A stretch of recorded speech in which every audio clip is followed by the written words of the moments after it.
And I'm going to turn my webcam off and hopefully focus in on the slideshow. Yes, feel free to ask me questions about politics. It is New Hampshire. We do seem to be ground central. I've got some thoughts about that too. So, and now let's go this way. Come on. Hello. Here we go. So the reason it's basically the integration of what we're really talking about here is what I'm seeing a new mega trend going on is the bringing together of communications and marketing around the idea of consumer-centric outreach. Essentially, what more and more organizations are realizing is the fact that you've got prospects out there, target audiences, whatever you want to call them, key stakeholders. And in order to be effective these days with the sort of omni-media phenomenon that we see with social media, organizations are sort of taking an integrated approach and saying, you get this key stakeholders out here, we're going to reach them with a particular message. It may be paid, earned, owned, or shared, but fundamentally it's we're either going to pay to reach you or we're going to earn it, and those messages have to be on the same page and part of the same team. So it's driven by this need to be much more consumer-centric in your outreach, and it basically fundamentally requires communications and marketing to be on the same page, and generally that means led by the same person. Internal communications is now very, very frequently part of a communications team, whether you call it the public relations team or the corporate communications team or the marketing communications team. Internal communications is seen as a critical part, not the least of which is that your employees are your best brand ambassadors out there and certainly your best spokespeople. Latest research from Simply Measured found that 63% of social media teams are now under the umbrella of marketing. That's 6 points up from last year, 6 percentage points up from last year. And only 4.5% have put social media under PR.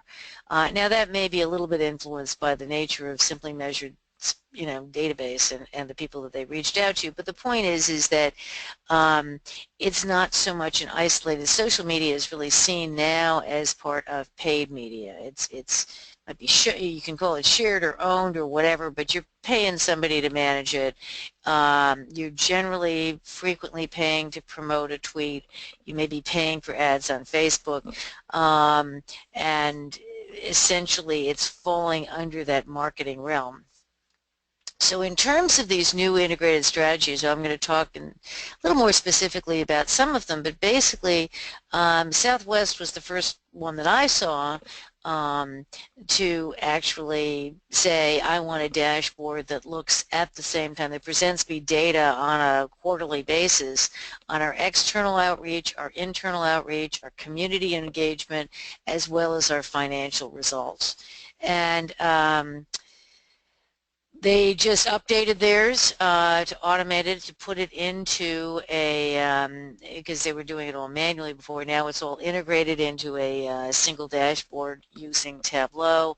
The conference board has just released, and this is a lot of my thinking is based on this wonderful paper that we posted a link to, and we'll post a link to. And it's summarized in the latest issue of the newsletter that includes studies of MasterCard, Coca-Cola, SAP, and a few others. About a years long worth of research on this sort of bringing together of corporate communications and marketing. And what their conclusions are is that, A, it just makes things faster. You're much more agile. You're much more able to respond quickly to opportunities as well as to threats if you have everybody in the same group all working together, all with the same messages. You see a problem, you see an opportunity, you pull the trigger on whatever is the best solution for the problem or the opportunity at the moment. So it might be social, it might be paid social, it might be earned social, it might be a press release, but it's all coordinated and all together. So it's also much more efficient. You're not you're not duplicating efforts, nor are you wasting money trying to reach the same target audiences multiple times. You're much more consistent. You have happier customers who aren't getting different emails and different content from different parts of your organization, and it enhances brand advocacy. And again, this is research coming from the conference board, so it's not just me saying, yes, it's logical that it would be make you more efficient and more better for brand advocacy. This is actually research that they did. And it also helps in recruitment by putting internal in the same group. Basically, in this competitive environment, we're all competing for talent. You have to be good marketers of your brand in order to attract the best and attract and keep the best talent. So it helps on that front as well. And what I'm seeing is that once you bring all these groups together, you need to align everybody with a single set of goals and metrics, and that's what we'll talk about next. Every integrated measurement system, dashboard, bunch of PowerPoint pages, bunch of tools cobbled together, whatever you want to call it or do with it, it still has to answer the three fundamental questions. First of all, what happened, right? So that's the reporting piece of it. It's got to answer the, so what does this mean? And what's the context? And what do we do about this? And how do we make it better? And the third piece is, now what are we going to do next time around to make it better?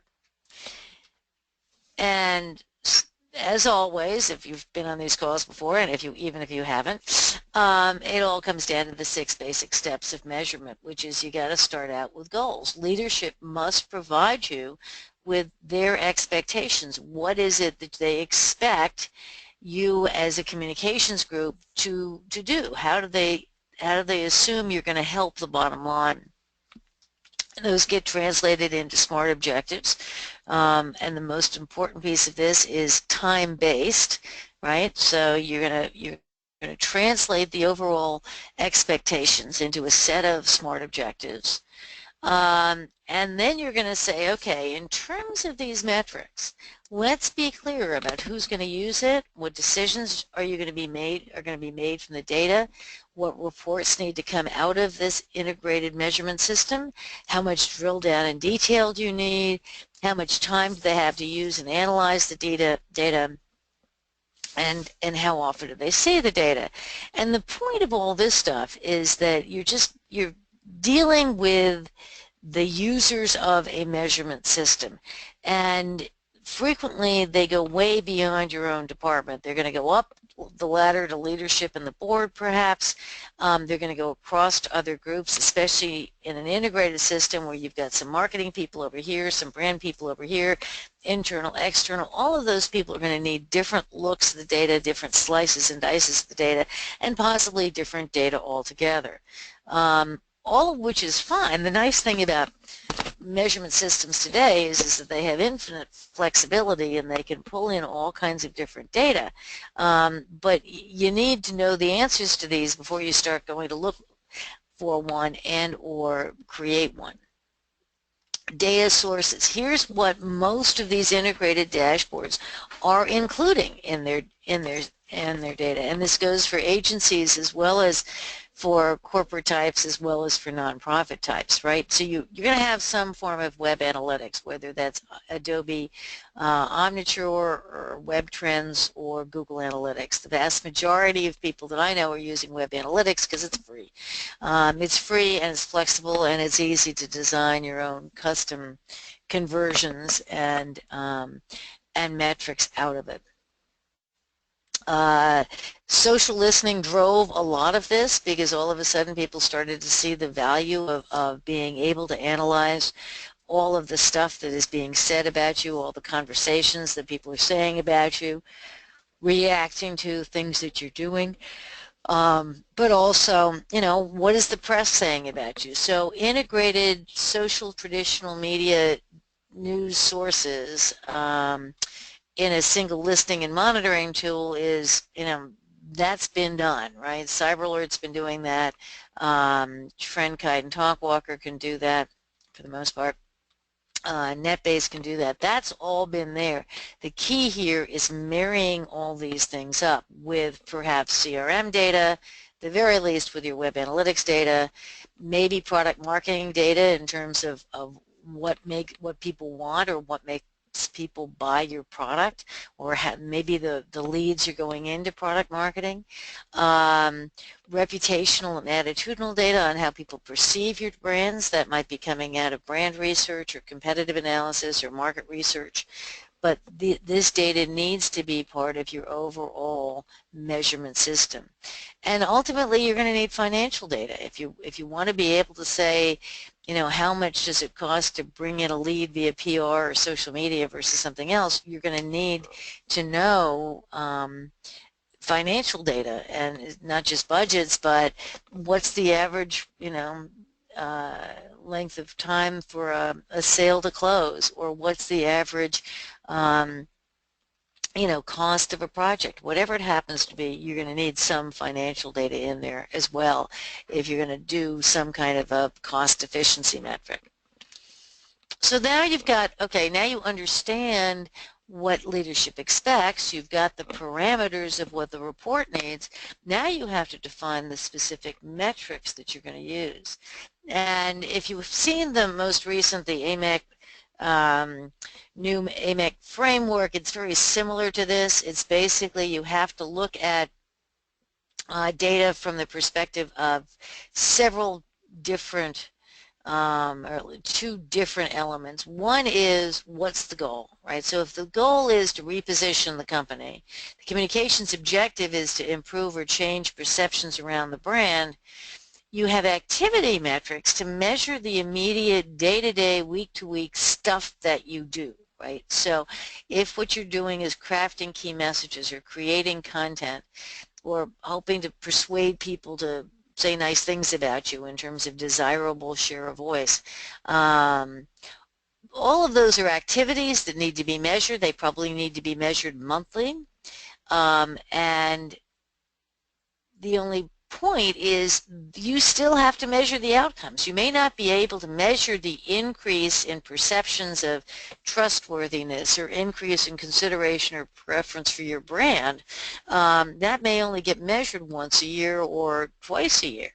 But you need both. You can't just look at activities. You need to be able to demonstrate the fact that at the end of all of this activity, you have in fact increased consideration and preference. If your goal is around increasing market share, that's the business goal. The communications objective might be increase the marketable universe, people that you can market to, so the size of your database or the number of qualified leads or any of those things. So you would look again at, am I achieving my short-term objectives of getting more desirable media coverage?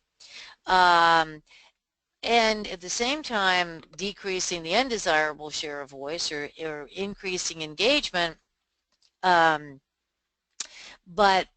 you also have to say, okay, have I in fact increased the marketable universe? That may be on a monthly basis, you can measure that.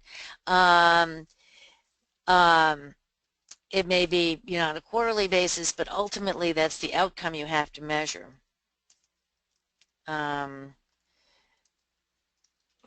And then if it's reputational risk you're trying to avoid, improving or restoring a reputation perhaps, again, you're going to look at share of voice, but then you're also going to look at improvement in trust scores. And, you know, a lot of times communications is just there to make the investors happier or increase the stock price. Well, then you again have to look at, are messages getting out more cost effectively? Are you increasing perceptions of well-managed company? You have to measure those by a survey at the end. measurement is by its nature benchmarking. You know, it's a comparative tool. Everybody's heard me say this a dozen times, but the idea is that you do need to figure out the context of what you're doing. Look at the competition. If you can't afford the competition, or if you don't have a competitor, i.e., you know, you're a utility and you're a monopoly situation, you might want to be able to look at peers if you can. You, you may only be able to look at yourself over time, which is fine, but then you need to look back at least a year so you understand whether you've moved the needle over the long term. Ultimately, what you want to be able to show in your reports is whatever keeps your CEO or your board or your senior leadership up at night. The way this ends up coming together is what I call your prototype dashboard. And your prototype dashboard is going to outline each activity metric as well as each outcome metric. So you're going to start with a framework of a goal. So goal number 1 is meet the sales targets. 2 is reduce threats. Stop. We don't have to go through all of them. You're going to expand the marketable universe. You're going to reduce sales. You're going to increase trust. Any of those things. Here are the metrics by which you are measuring that goal. Right. So the metrics always have to tie back to the goals. This isn't what it's going to look like in the end. The important piece of developing this, and I typically just do it in PowerPoint, is you want to walk that around to everybody who is looking for metrics or looking for a dashboard or looking for a monthly report or a quarterly report. Everybody that's going to see this, you need to say, okay, this is the structure I'm using, this is the framework I'm using, do you buy into it? And once they've said yes, you're good to go. If they say no, I think those are the wrong goals, or I think that's not the right thing for communications to be doing, you need to work that out up front. You don't want to put effort and energy into a measurement program and have the goals and or the perceived contribution changed. This is an example of a dashboard. It's an integrated dashboard that incorporates Google Analytics in terms of conversions, inquiries, sales data, media quality index, recommendations. Actually, somewhere in all of this, and it's not supposed to be read because it is an actual client, is their email data as well as their content marketing data. The sales data, the conversion data is woven throughout this. Each one of these represents a goal. Underneath that goal and underneath all of those charts, and again, this is housed in Tableau, which is one of the more popular integrated dashboard systems, you can drill down into any of these things and say, okay, what made the bar go up in December, or what made conversions go down in June? The advantage of today's modern drill down dashboards is you actually just click on it and drill it down. But before you get to that programming piece, you still need to, again, get clarity and agreement on this framework. Is this the right thing for your business? This is another version of it, right? So in this case, what they wanted to see, they hated charts, right? They didn't want charts and graphs. They didn't want to be able to see. I feel very strongly that if you possibly can, you want to look at stuff over time, whether it's monthly or quarterly. You want to see progress over time. So you always want to try to put in this case, 13 months or 5 quarters worth of data. In this one, all they wanted to see was change, right? What was the benchmark? What was what's the current one? What's the goal? Are you meeting or exceeding the goals? And, you know, red is obviously below target, yellow is at risk, green is on target. The idea is this would show up on a VP's desk, and in 5 minutes they knew, okay, I got to focus in on the share of undesirable and the decrease in shareholders who aren't aware, those aren't right. I need to work on those points. That's what senior leadership wants to see in an integrated system, integrated measurement system. This lovely power spider chart actually came from a project I did with Pepsi, and you can see that there are different quadrants to this chart which are reporting different pieces of data.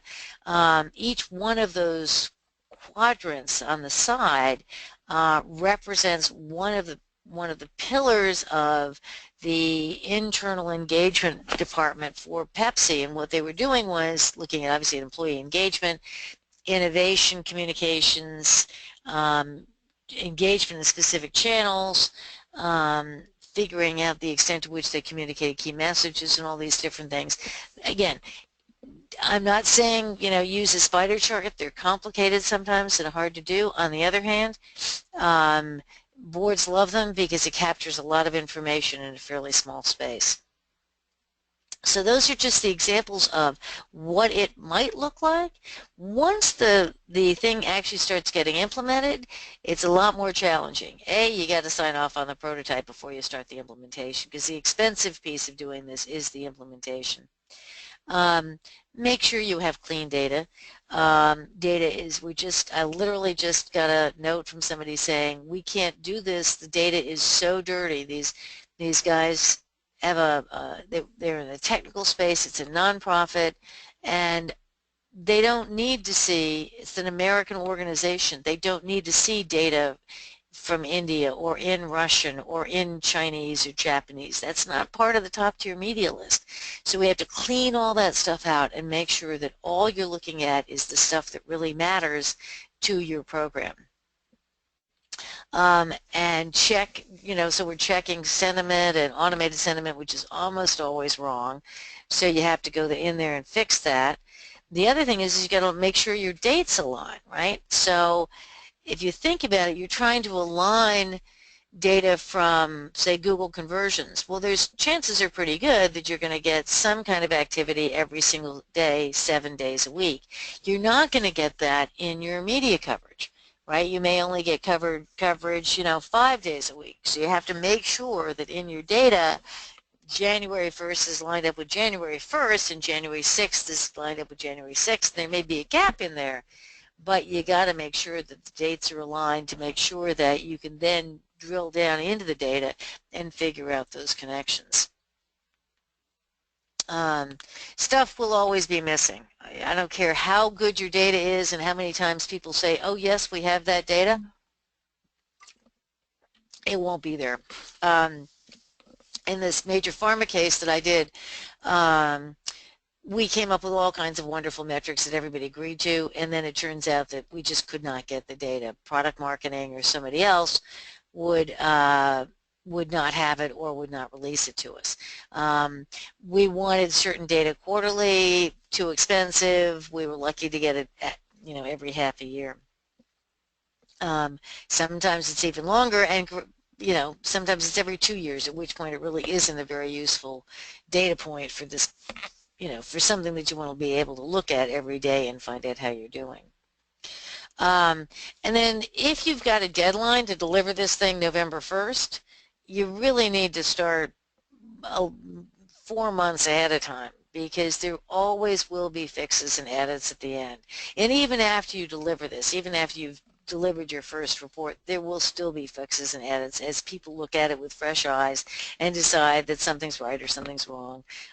It'll happen throughout your first reporting period. You just have to allow the time for those fixes and the edits. Now, for dashboards, I mentioned Tableau. It's very popular. Some of my clients use Click. It's another one that just got bought by somebody, I believe. But if you look at Click, either one of these are good ones. Domo is another one that's pretty popular. Obviously, SAP and IBM and Oracle all have some form of this. These systems, they get more expensive as you go up.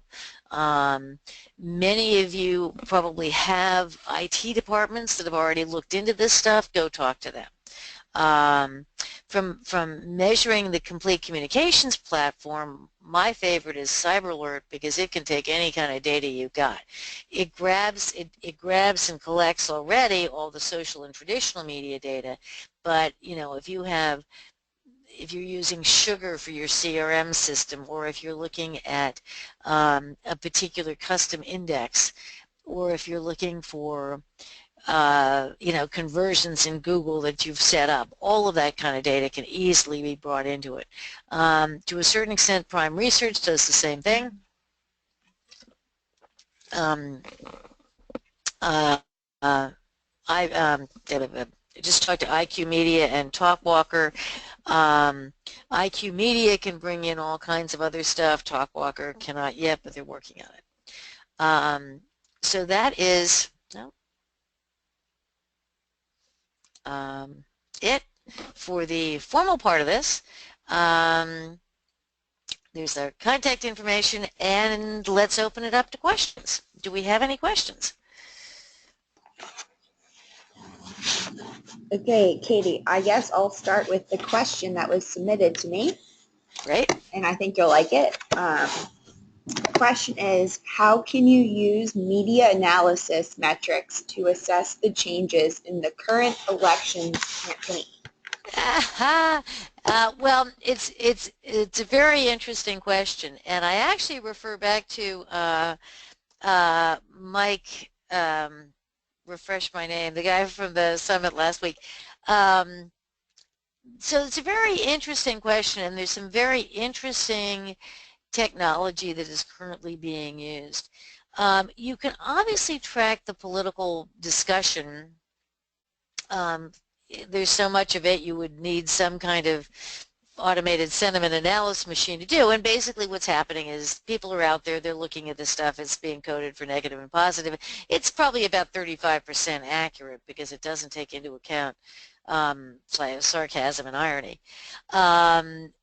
People are tracking it that way. What's really much more interesting, actually, is you start bringing in some of these other factors, like just sheer volume of Twitter followers, sheer volume of social media discussion.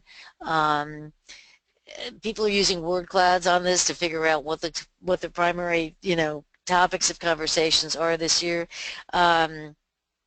And it's always a surprise when the first time we ever did this back in, I think, the 1996 campaign, we did it for the Clintons, and the number one discussion was not, whether Clinton was going to, go into Kosovo, which was the hot topic of the moment. The hot topic was Hillary's hairdo. So some things really don't change.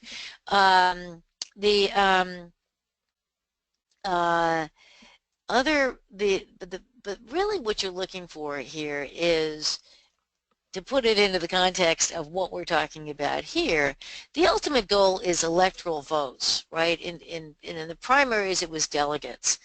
And I did a correlation of how many delegates each candidate had relative to all the other things that people were claiming were indicators, right? So people were saying that Google search was an indicator of popularity in the primary. And the Google search in terms was a indicator of what the topics were of the day.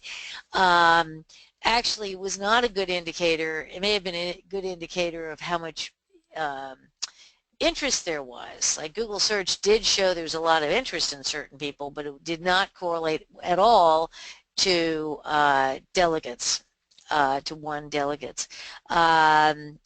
Volume of conversation. Everybody said, oh my God, these people are getting so much coverage. That's got to be translated. That's got to translate into to actual delegate counts. Paid media. How much money did they spend? I will confess, I actually did use, just out of curiosity, the alleged value of the earned media versus the cost of the paid media. All of these reports were sort of coming out and grabbing headlines.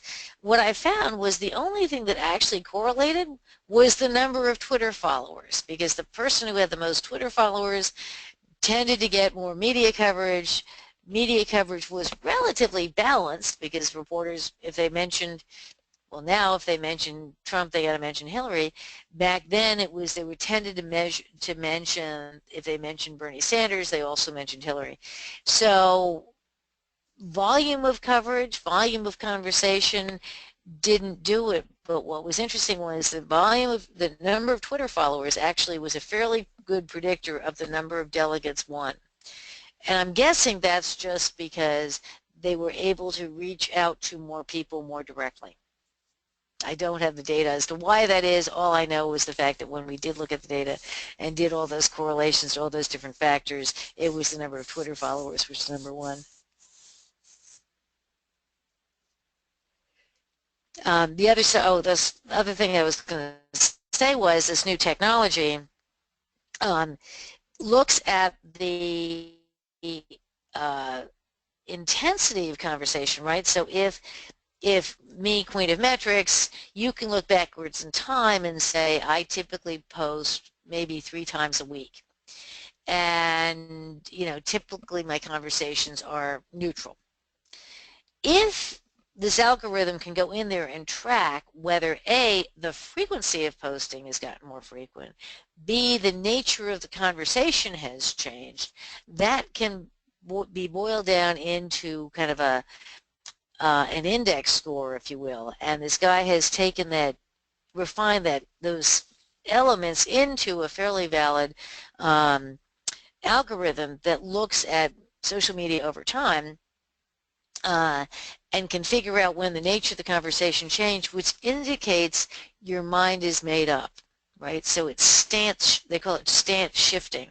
So when your stance on something shifts dramatically, it's an indicator that you've made up your mind and you're either going to buy a product or vote for somebody or pledge to vote for somebody. So that's one of the more interesting things that came out of the summit. Are there other questions? Charlene, Whitney, Lisa, Sharar, anybody out there? What are you guys working on? Is there anything we can help you with?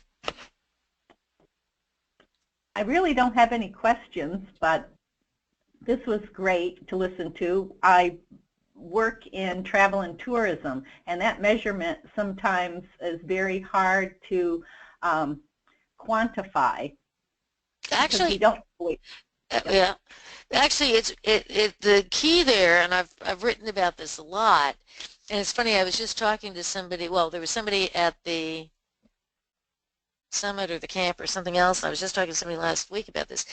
It's actually easier if you can agree on an acceptable proxy for visits. Now, which part of travel and tourism are you in? In destination, I handle the PR for the a state tourism office. Excellent. Okay. We work for an agency. We're an agency, but it's kind of getting everyone on the same page and agreeing what to measure. Yeah. Exactly. Absolutely. I know. I mean, the thing is what I did with Atlantic City was, now a state is interesting because are there toll booths in your state? You have indicators. I mean, I don't know how the state of New Hampshire figures out how many people are coming to the state, but they have some, the state tourism as a way of somehow projecting how many people are going to come. At least that's what they put out there. I have no idea how they get that. But that's clearly a number that they use, and whatever they use to define that, it's fine. It's acceptable, right? It's accepted by the State House, which gives them more money every month, every year. In Atlantic City, we agreed that if people went to the Visit Atlantic City webpage and went from there to the visitor guide and indicated spend a certain amount of time or downloaded the visitor guide, that was an indication of consideration. And we just said, look, does that make sense? And they all said yes. And I said, okay, so if this earned media program can be shown to drive traffic to the visitor guide page and, you know, have people spend time on there. And we set up a conversion in Google Analytics and said, okay, this is the conversion we are measuring against. Does everybody buy into that? They all shook their heads and said yes. At which point we could then say, now let's look at all these different things that are going on. You have a paid media program, right? And I calculated the media schedule. So I looked at the paid media schedule, looked at the money spent, looked at the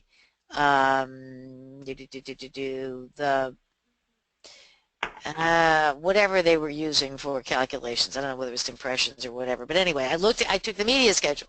I correlated that against visitor guide visits.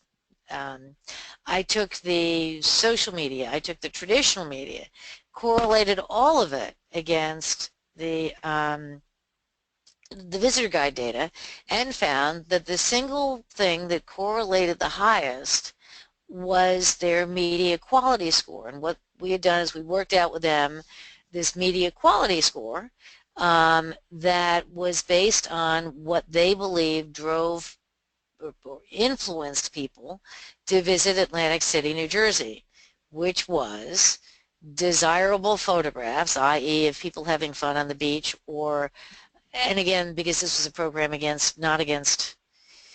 not designed to increase gambling, but to increase non-casino visitors, non-gaming visitors. So it was people playing volleyball on the beach, it was people in restaurants, it was very specific definition of desirable photography.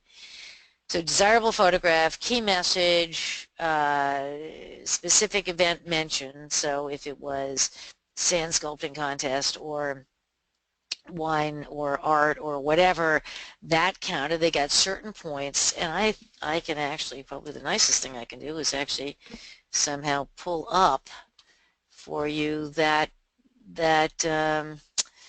quality score, and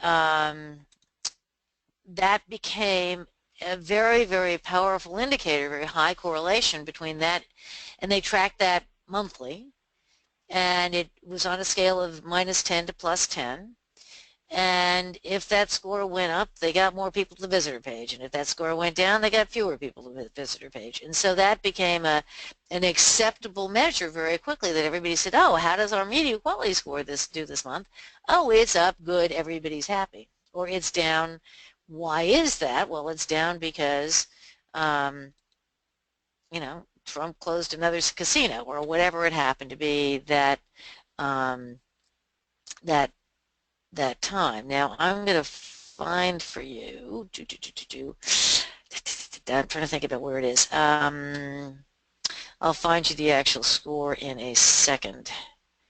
I just have to get that. Does anybody else, while I'm rummaging around here, and you guys get to see all the weird ways I organize my life.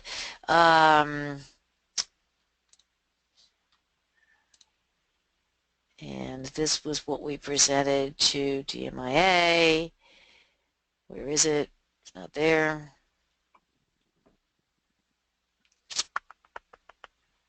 Huh. Oh, I know where it might be. It might be here.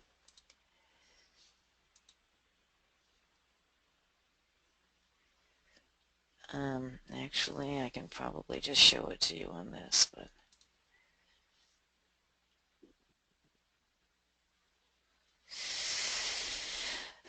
okay. Well, we'll give you the short version of it. Okay, stop that. Uh-oh, did we lose everybody? I'm here. Oh, good. Can you see this score here? Maybe? No, I cannot. Yeah, I don't see it either, Katie.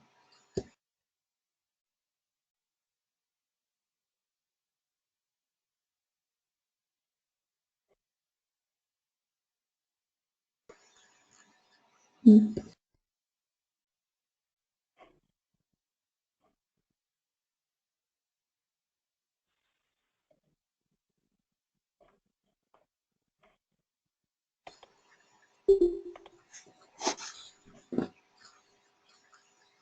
Hi guys, it looks like Katie logged out. She's probably having a technology problem, so just bear with us, please.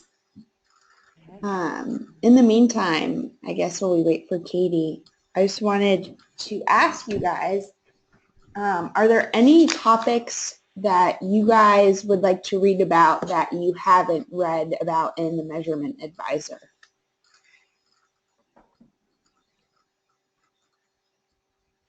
Yes? No?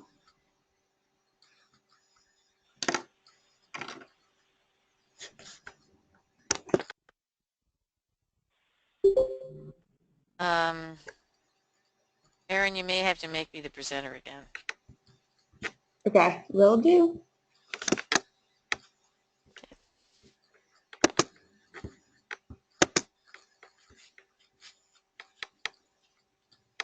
Show my screen, and now, hopefully.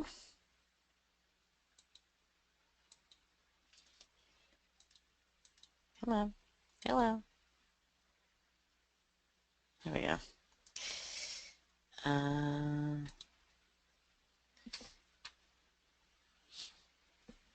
Where is it?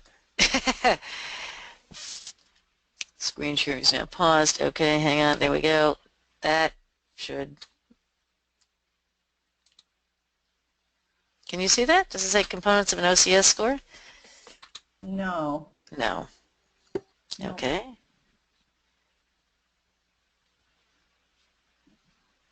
On air, showing application. Start sharing. Yes, there we go. This. Is it there? There There we go. go. Okay. Yeah. Okay. There we go. So it's a weighted score. We had a conversation about what was most important, right? So was the desirable visual more important than a message? Was the event more important? Now, statistically, you could actually go in there and test all these things and get very elaborate. That wasn't in the budget. So what was in the budget was having a conversation with the executive director, the head of PR, the PR agencies, some of the gaming folks, the hotel folks, because they were paying for it. Anyway, we all agreed containing a key message was the most important, that having one of our key programs that we're investing in mentioned, that's important. They actually had 2 tiers of media. We were only looking at coverage in the top probably 75 destination magazines that they were trying to get into. Actually, it wasn't even that. It was probably 50 because they were very focused on Baltimore, Philadelphia, New York. So, but within that, we had a subset of what we called, sort of top tier 1 media. If it got into there, that got an extra point. Third-party endorsement was worth 1 extra point. Tier 1 was 2 extra points, and desirable visual was 1 extra point. Now, that will be different for you guys. It varies all over. Just make sure it adds up to 10. And because it's earned media, you have to have the downside, right? So a -3 is it leaves you less likely to visit.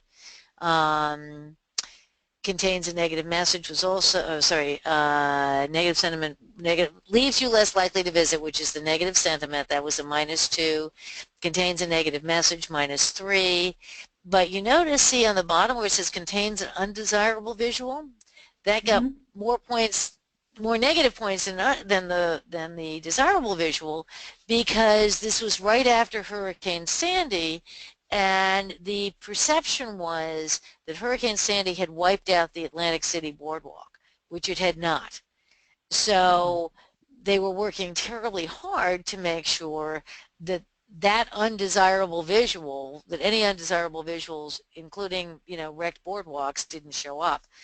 Later on, when the casinos kept closing and it looked awful, so parts of the city were looking sort of pretty dreadful, keeping those images out and getting nice beach pictures in was a big part of the PR program, and therefore we weighted the undesirable visuals higher than the desirable ones. Great. But again, that was all in it. That's not my recommendation. That was an internal conversation that I facilitated and got everybody on the same page. And again, it got to, you can see here, so one of the things they asked us to do was to look at broadcast coverage, because there was a general perception that we're getting killed on television. And the truth was they were. If you look back to, yeah, let me move this over, but if you look down there around January, February, March of 2015, it was awful. But at the same time, the positive coverage on television started to go up because they were focusing on it. This is, yeah, percent desirable and undesirable, specifically in broadcast. And so they started working in December, actually, when was it? November, when it was really bad. They worked it, and you can see it basically paid off. But what was, that wasn't the one I wanted to show you. The one I wanted to show you was this shorthand quality score. Hang on, let me find one that, the quality score one is there.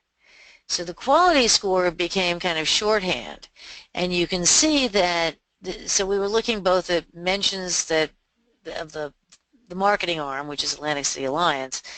When the Atlantic City Alliance was present, the quality score was higher than if it would have been without it, right? So those lower red numbers are if you had taken all the ACA mentions out and all the ACA activities out, that's how much worse it would have been. And that became a very powerful tool to continue to fund the programs. Thank you. You're welcome. So that's how all that stuff works. And as I said, it's not hard. It just requires a fair amount of, and especially if you're an agency working with people, it's a little harder, but it can be done. I mean, I've done it for Canada. I've done it for Atlantic City. I've done it for a number of different organizations. So it can be done. It just requires locking the doors, bringing in a lot of cookies and Diet Coke, and not letting anybody out until they're all on the same page. Yeah, sounds great. Thank you so much. You're welcome. Good. I'm glad I hope that was helpful. Very much so. Good. And there's another question for Yes, you. Lisa, question. Yes, there is. Where is it? Let me find it. We didn't do it for social media for Atlantic City, but it is, oh, I know what I can do. I can just probably do this, can't I? No, I'm just going to bring it up because I can't see that. What was I just doing? What's a good example of the social engagement piece that I can actually show you?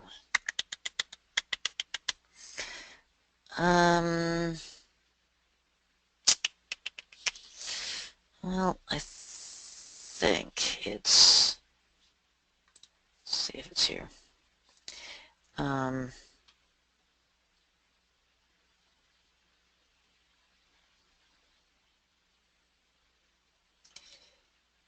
Yeah. Nope.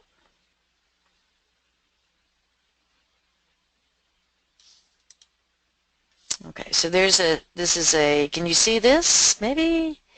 Probably not. I probably have to adjust what I'm looking at. We can see it. Come on. Can you see it? Okay, so again, in this case, this is an example, and I have to tell you, I have no idea what this was done for. This might be in the pharma world. So the goal of, in this case, and I actually don't, we ended up modifying this because it gets this actually brings in data both from their email system, their CRM system, as well as from their social system. So it doesn't have to be this complicated. The important thing is a like as important to you, as useful to you as a comment or a share. Now, especially if you're on the content marketing side of things, sharing is gold, right? So, and click-throughs are gold. So if you, what they would do is they would look at the number of click-throughs on Google from social and include those in this score. But if you were just looking, for instance, if you were just looking at Twitter and Facebook, what you would be doing is to say, okay, a like is worth half a point, a favorite is worth a full point. If, let me think, views were on YouTube. I can't remember what opens were on. I think opens were on Twitter, short links. Comments were 1.5, sharing content was 2. If you wanted to do this and not go into the email and the link piece, what you would do is you would just increase the weightings of all the rest so that they added up to 10. I mean, 10 is just, it's an easy way of saying, okay, your perfect social media post, your perfect 10 has these elements in it. And that's how you kind of get people to talk about it, right? What's your perfect 10 social engagement outcome? Likes are nice. I'd much rather have them share the content. I'd rather have them include a link. I'd rather click through to the link. That's what it is. That's fine. Make that add up to 10. But you get people to articulate it by saying, what's your perfect 10? And there isn't an equivalent on the negative side because it just doesn't compute that way. Interestingly enough, I don't think I did this in here, did I? Yeah, here we go. So we had another client who actually did it for employee communications, right? So again, this was gathered from all kinds of data from all over the organization. And these all had their individual definitions. It's not a simple thing to pull together. It takes a bit of time. But they had survey data that said people to the extent to which people understood the organizational mission, vision, and values, understood the messages. They had survey data on likely to recommend.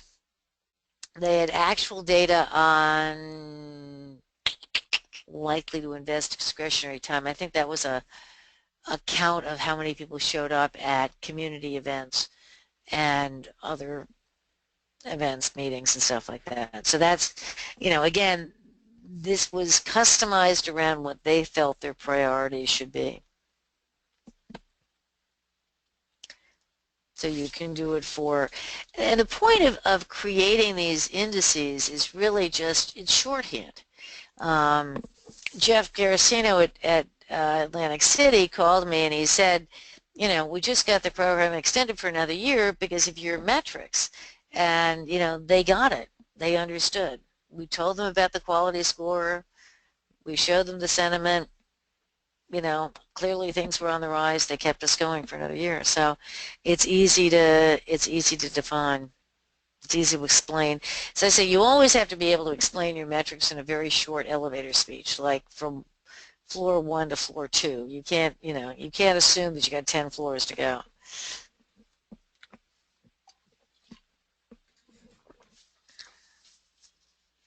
Any other questions?